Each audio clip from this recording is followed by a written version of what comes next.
Olá pessoal, se você chegou agora, no vídeo anterior falamos sobre algumas das criaturas e eventos mais misteriosos e assustadores associados à Quaresma. Hoje, nesse vídeo, nós vamos abordar outros fantasmas, assombrações e também mitos que estão associados a essa data tão importante da tradição cristã. Nesse contexto de maldição, falamos agora de uma figura que foi amaldiçoada e transformada em um ser desprezível, a Porca dos Sete Leitões. Essa assombração do folclore brasileiro aparece principalmente nas madrugadas, em ruas desertas, becos e encruzilhadas, durante o período da Quaresma. A criatura é descrita como uma porca fantasmagórica, sempre acompanhada de seus 7 leitões que correm e gritam ao seu redor. Apesar da sua aparência bizarra e dos roncos assustadores, ela não ataca ninguém diretamente. Algumas versões da lenda afirmam que ela gosta de assombrar homens casados que voltam para casa tarde da noite. Se a vítima tenta encará-la, a porca desaparece, apenas para reaparecer logo depois, criando um efeito perturbador. A origem desse mito vem lá de Portugal, onde acreditava-se que a porca era uma manifestação do próprio diabo ou de alguma entidade maligna. Aqui no Brasil, a lenda assumiu diferentes interpretações ao longo da história. Em Cuiabá, por exemplo, segundo Carl von Dessing, a assombração seria o castigo de uma mulher que interrompeu a gravidez, sendo forçada a vagar acompanhada do número de leitões correspondente aos filhos que infelizmente não nasceram. Já em São Paulo, algumas versões da lenda falam de uma rainha amaldiçoada por um feiticeiro que transformou seus 7 filhos em criaturas monstruosas. O folclorista Luiz da Câmara Cascudo, que nós já até citamos aqui no vídeo passado, oferece uma explicação simbólica para essa lenda, associando a porca a ideias de desejos carnais, gula e imoralidade. Assim, a aparição da criatura poderia ser um aviso sobrenatural para aqueles que exageram nos prazeres mundanos. Seja como for, a Porca dos Sete Leitões continua a ser uma das mais enigmáticas e inquietantes assombrações do Brasil. Uma mistura de superstição, punição moral e também mistérios noturnos. Voltando aos monstros clássicos, como durante a Quaresma tudo ruim vaga por aí, com certeza teríamos o vampiro no nosso folclore. O mito do vampiro se manifesta de uma maneira distinta, de acordo com as regiões, incorporando elementos das culturas indígenas, africanas e também europeias. Uma dessas manifestações é o encorado, uma figura do Nordeste, do folclore nordestino, descrita como um homem de hábitos noturnos que veste trajes de couro preto e exala um odor de sangue. Outra entidade é o Cera, um vampiro encantado com a forma de um morcego gigante. Essa criatura é presente nas histórias dos povos indígenas Mura, que habitam regiões do Rio Madeira, lá no Amazonas, e Purus. O Cera possui o poder de encantar suas vítimas, induzindo-as a um sono profundo para que não reajam durante o ataque. Ele também é capaz de se transformar em diversos animais ou até mesmo em seres humanos encantadores. Assim como os lobisomens, essas criaturas têm maior índice de aparição durante o período da Quaresma, por sua natureza macabra e também maligna.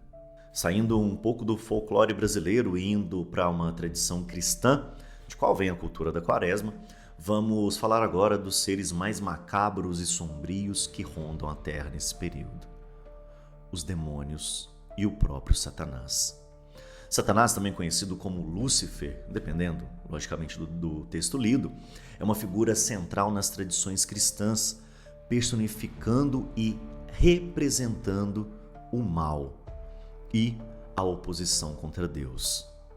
Originalmente, um anjo de alta posição, Lúcifer, rebelou-se contra Deus devido ao seu orgulho e ao desejo de poder, o que levou à sua queda do céu.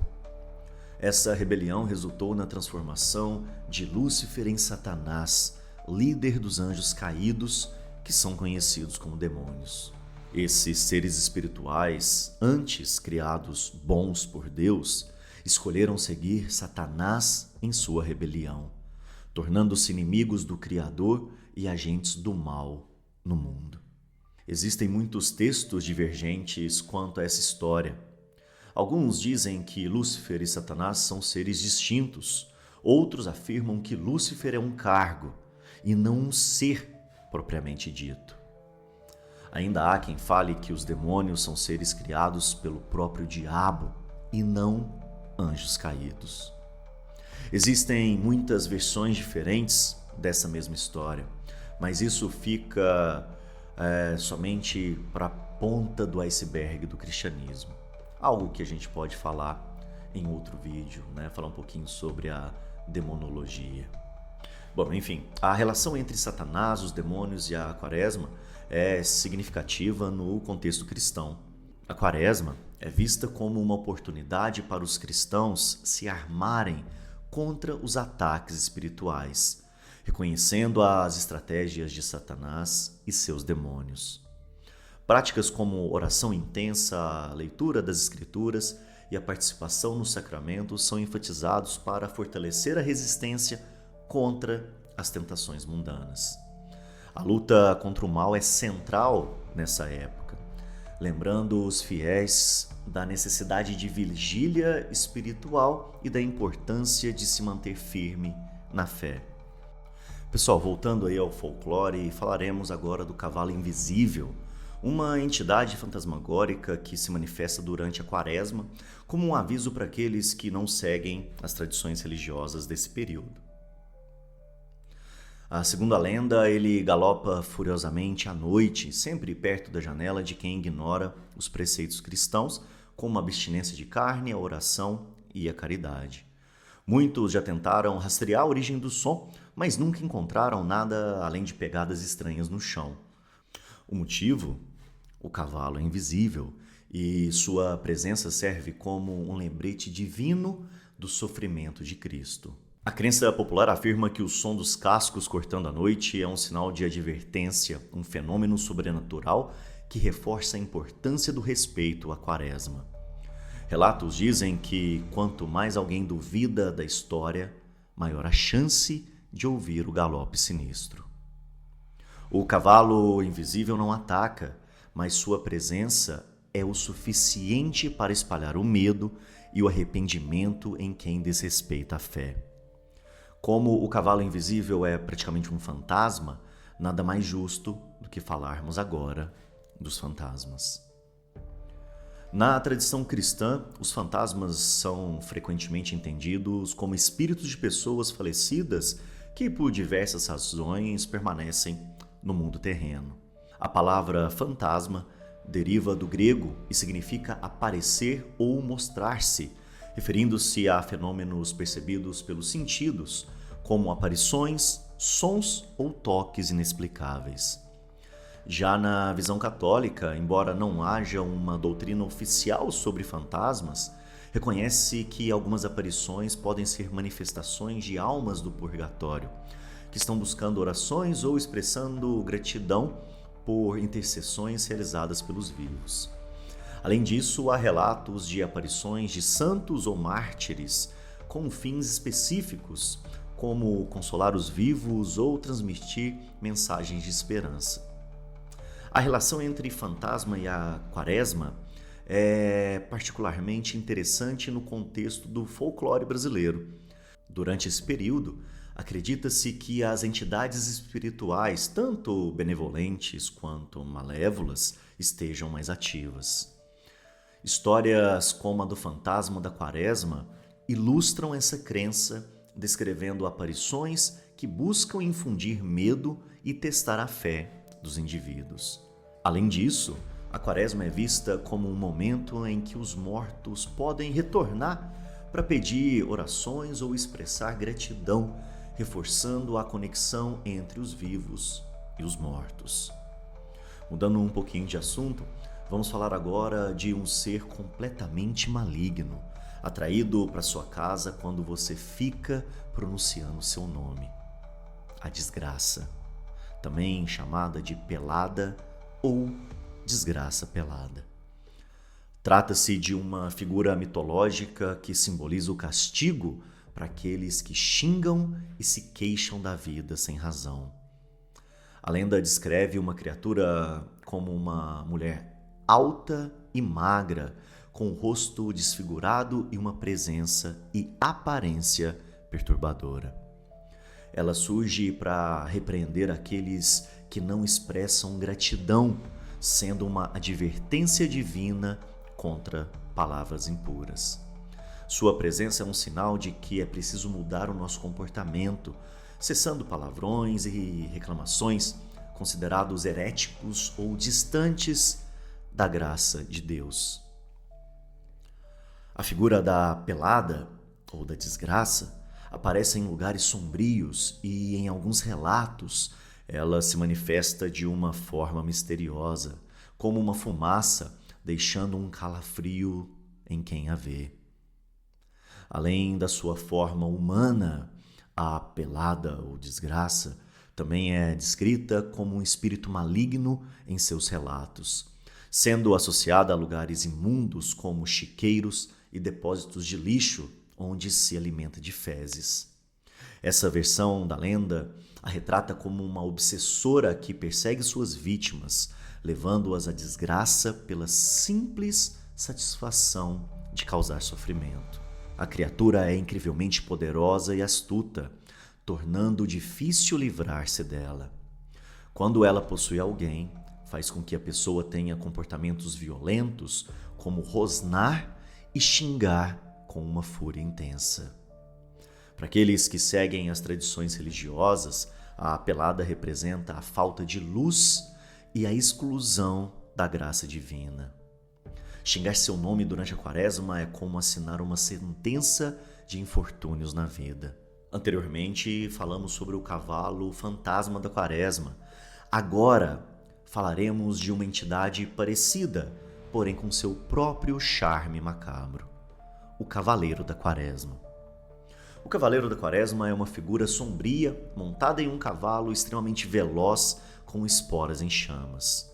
Segundo os relatos populares, ele ultrapassa até veículos, deixando um rastro de medo por onde passa.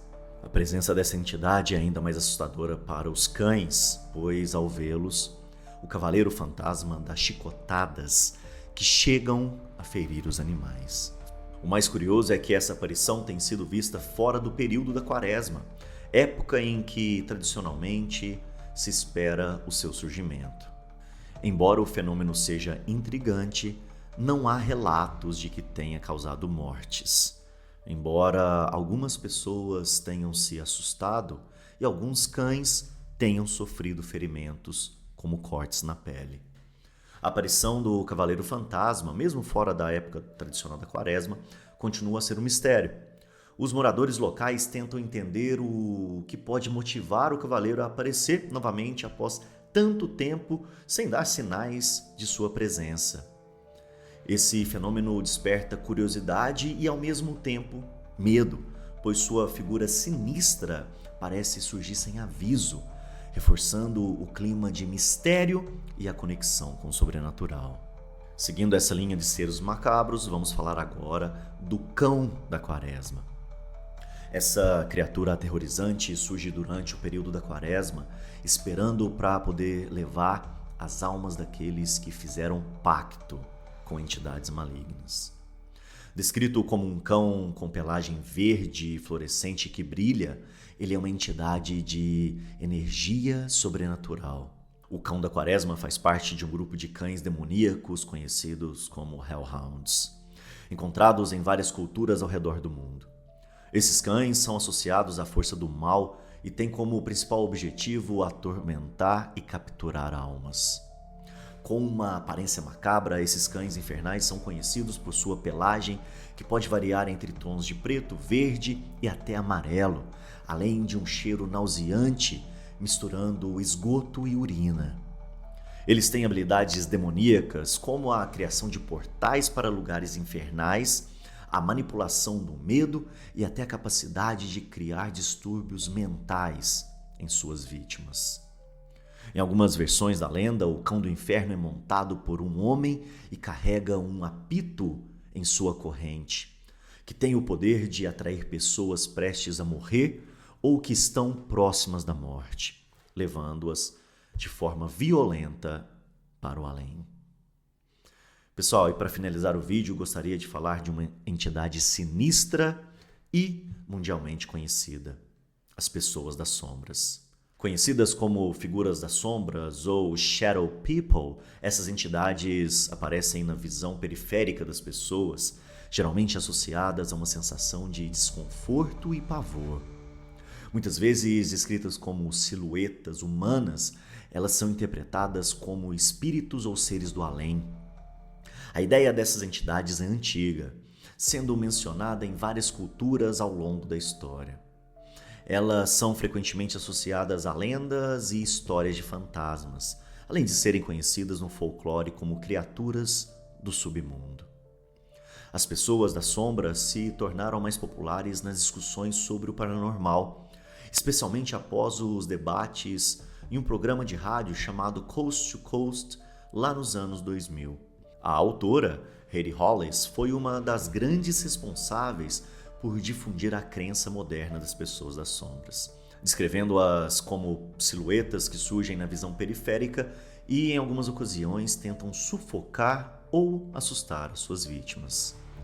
Algumas pessoas acreditam que essas sombras podem ser repelidas invocando o nome de Jesus, enquanto outras questionam se elas são malignas ou apenas manifestações de uma outra dimensão. Aqui no Brasil, especialmente em cidades com forte influência do catolicismo popular, acredita-se que essas entidades sombrias, como as pessoas das sombras, possam representar manifestações do mal ou espíritos que surgem para testar ou punir aqueles que não seguem as tradições da Quaresma, como o jejum, a oração e a abstinência. Pessoal, finalizando aí, os nossos 2 vídeos sobre a Quaresma, sempre achei aí a Quaresma um período do ano um tanto pouco sinistro, A minha avó, minha vozinha, sempre contava essas histórias, sobre espíritos, a mula sem cabeça, enfim, da carne. Se você comesse carne durante o período, você colocava na boca, essa carne viraria sangue, E, logicamente, isso dava muito medo.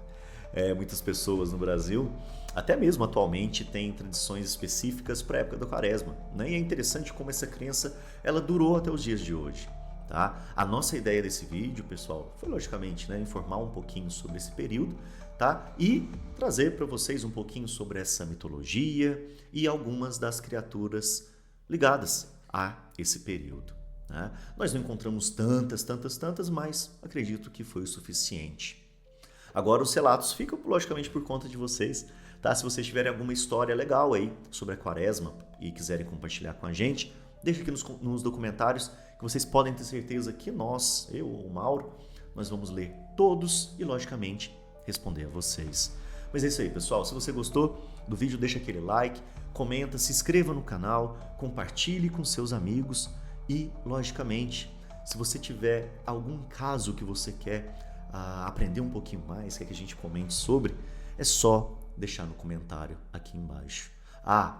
E não se esqueçam, logicamente, siga Conexões.